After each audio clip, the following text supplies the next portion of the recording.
Amin Bentounsi, c'était mon frère, il a perdu la vie. Il a été tué d'une balle dans le dos.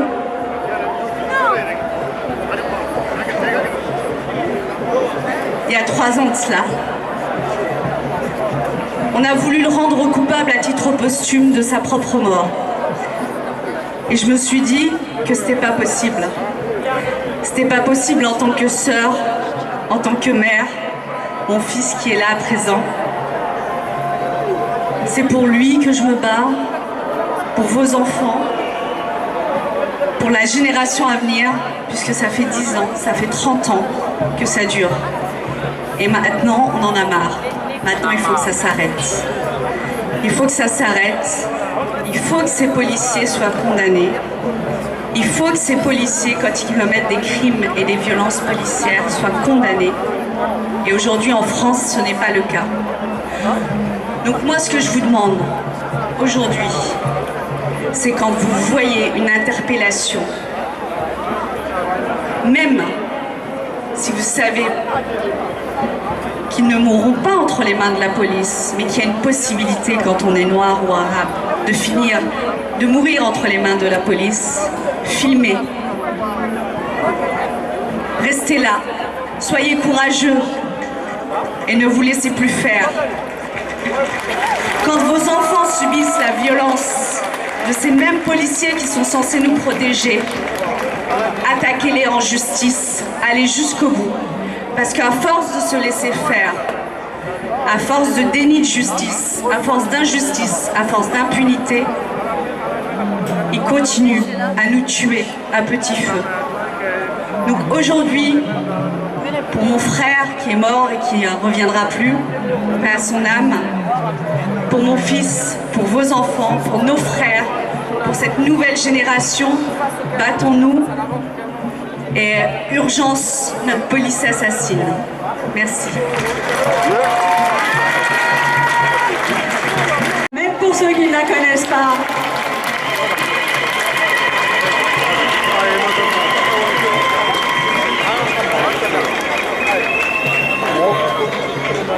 Nous avons déclaré notre indépendance aujourd'hui. Nous continuerons à l'affirmer jour après jour contre toutes les attaques, contre toutes les infamies, contre tous les meurtres qui continueront malheureusement à intervenir. Nous ne lâcherons rien et nous savons maintenant que toutes celles et ceux qui ne luttent pas contre le racisme en sont complices. Nous ne sommes plus complices du racisme, nous avons décidé de le combattre inexorablement, définitivement, pour qu'il arrête de détruire nos vies et de nous empêcher d'exister. Ce soir, c'est parce que des femmes se sont mobilisées que vous êtes ici. C'est aussi votre mobilisation, c'est celle de nos parents, de nos grands-parents, de mes parents indigènes qui sont nés pendant la colonisation en Algérie. Mais demain, ce sera celle de nos enfants. Ils sont prêts à prendre la relève. Ils sont conscients de ce qui se passe dans notre société et dans le monde auquel nous appartenons. Ce monde commun, nous allons le forger ensemble.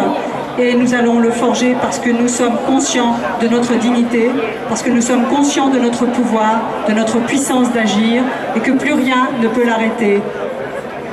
La suite est pour vous. Peu importe le quartier, pour nous, les violences institutionnelles et les violences policières sont les mêmes. La hagra est la même, le racisme est le même, le mépris de classe est le même, la misère est la même. Alors nous, héritiers de l'immigration coloniale, puisons dans notre histoire trop souvent silenciée toute la force pour pouvoir aujourd'hui lutter et nous réunir.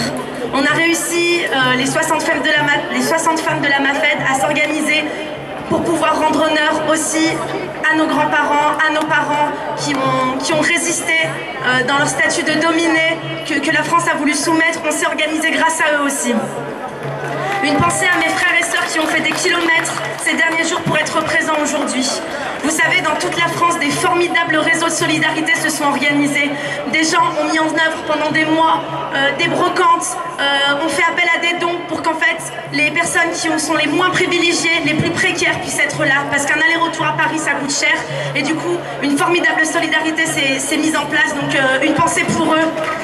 Grenoble, Lyon, Strasbourg, Lille, Bruxelles et toutes les villes qui sont présentes, dignité. Mais je vous avoue que ma plus grande fierté aujourd'hui, c'est d'avoir pu emmener avec moi mes sœurs qui n'ont pas l'habitude d'être dans des mouvements militants. Elles sont là devant et c'est vraiment quelque chose de très émouvant parce que nous, les femmes voilées, nous sommes en première ligne aujourd'hui du racisme d'État.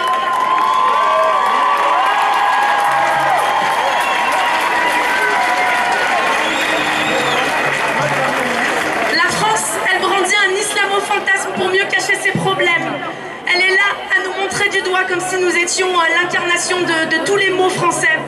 Mais pourtant on est là, on s'organise et on résiste. Alors une grosse pensée pour toutes les sœurs voilées qui sont venues ici, qu'on invisibilise trop souvent dans les manifs antiracisme alors que l'islamophobie on se la prend de point fait, que c'est nous qui subissons les agressions verbales, physiques, les regards. C'est nous qui sommes précarisés économiquement, socialement. On nous refuse l'accès au travail, à l'école, on ne peut plus accompagner nos enfants, on ne peut même plus avoir de loisirs. Mais aujourd'hui on est là, on s'organisera et on abrogera ces lois islamophobes.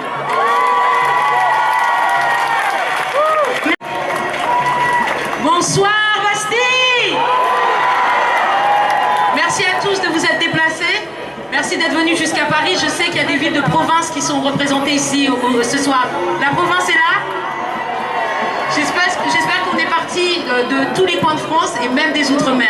Donc on voulait toutes vous remercier d'avoir joint cet appel, d'avoir joint l'appel qui a été lancé par Amal au mois de mai. On vous rappelle qu'au MAFED, on est des femmes racisées, on est des féministes et on est des révolutionnaires. Tout ça en même temps, c'est ça le MAFED. On l'a rappelé tout à l'heure, mais je pense qu'il est important de le répéter.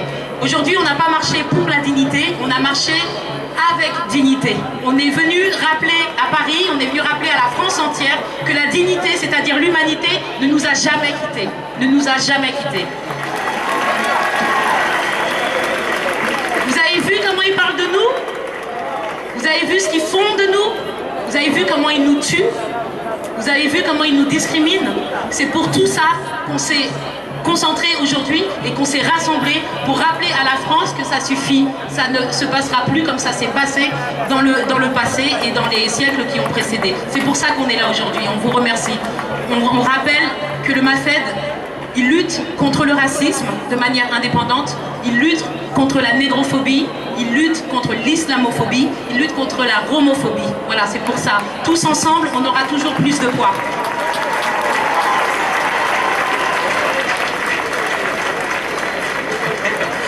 Donc c'est bientôt fini, les intervenantes vont se succéder, je vous souhaite une très bonne soirée et je nous souhaite à tous beaucoup de courage et beaucoup de dignité pour continuer cette lutte. Merci. C'est aussi pour la dignité qu'on est là aujourd'hui, la famille d'Amine. Amine a 14 ans, on lui a tiré dessus un coup de flashball en plein milieu d'un quartier parce que c'était une fête populaire et française et nationale. On était au 14 juillet. Et les enfants, vous savez, qui pètent des pétards, et ben finalement on leur tire dessus à coup de flashball. Amine était là, au mauvais endroit, au mauvais moment, et il a pris un tir de flashball. Aujourd'hui, on a porté plainte contre la police. Mais la police est totalement impunie, puisque pour l'instant, ce qu'on recherche, c'est éventuellement si Amine serait coupable de méfaits déjà en tant qu'adolescent. Et aujourd'hui, c'est lui qui passe au tribunal le 8 mars. Et on cherche... Et aujourd'hui, par contre, les violences policières ne sont pas recherchées encore. Notre plainte est pour l'instant lettre morte et on attend aujourd'hui qu'on puisse défendre nos familles qui sont tuées dans la rue. Merci à vous et soyons forts.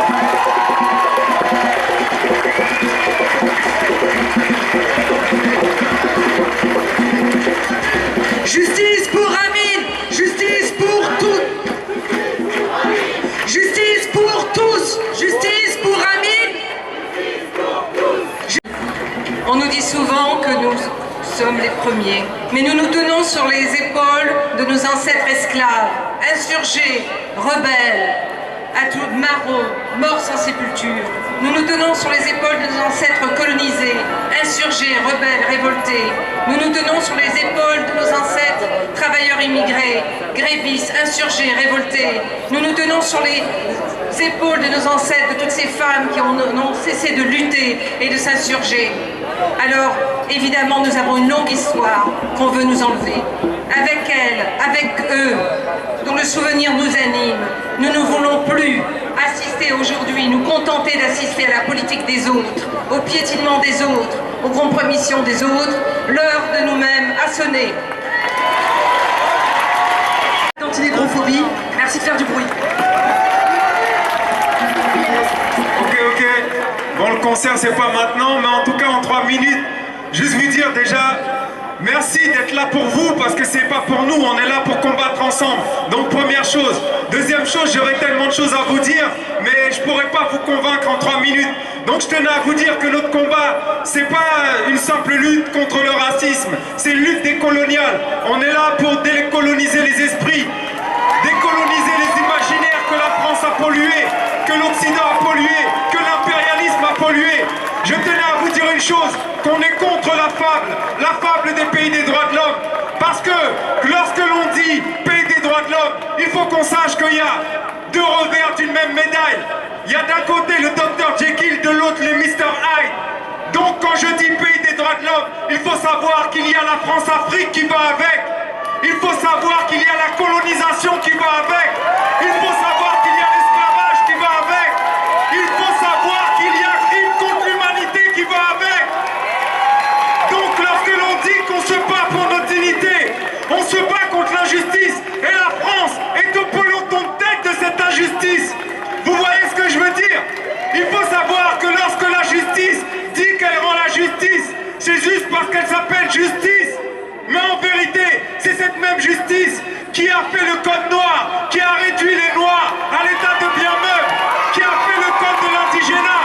Et cette justice française n'a jamais rompu avec son racisme d'État. La preuve en est, elle sait qu'elle a commis les pires crimes contre l'humanité. Vous le savez vous-même. Et regardez, jamais il n'y a de réparation. Ils nous crachent dessus. Ils ne reconnaissent pas leurs crimes et ils veulent qu'on les respecte. Alors moi je vous le dis, on ne respecte pas ceux qui ne nous respectent pas. Un point, un trait. L'une d'elles, c'est Black Lives Matter. Vous avez très certainement entendu parler du mouvement qui est né suite aux crimes policiers qui touchaient des Noirs et qui touchent encore des Noirs aux États-Unis.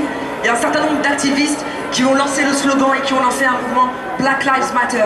C'est un vrai honneur pour nous de les recevoir aujourd'hui parce que ça montre la dimension internationale de nos luttes et ça montre surtout la solidarité internationale autour de nos luttes.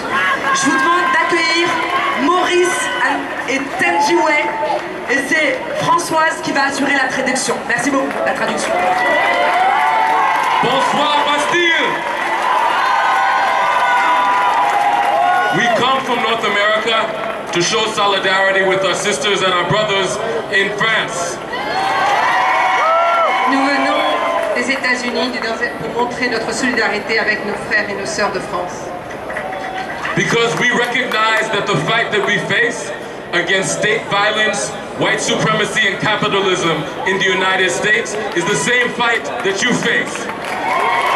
Parce que nous savons que le combat que nous menons contre la suprématie blanche, contre le capitalisme et contre le racisme sont les mêmes aux États-Unis et en France.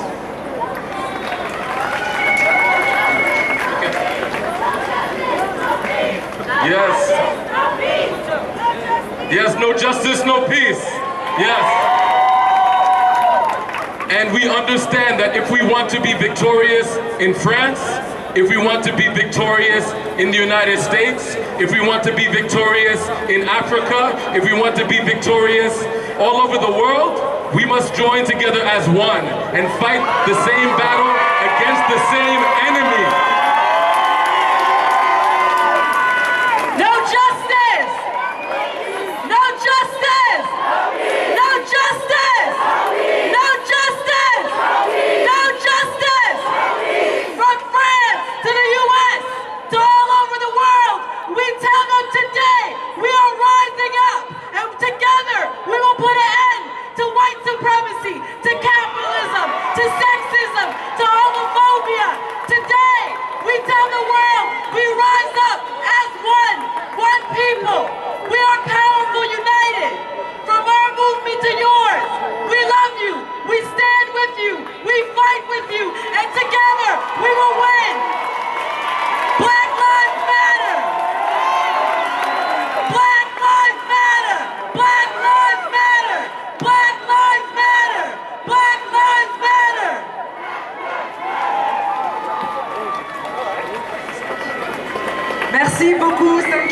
much, Black Lives Matter.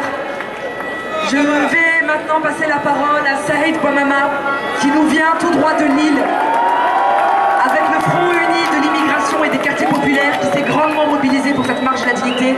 Saïd Bouamama, merci beaucoup. Vous êtes fatigués? Vous êtes fatigués? Vous êtes en colère? Vous êtes en colère? Eh bien, vous avez raison. Vous avez raison, parce que nous n'avons pas affaire depuis 3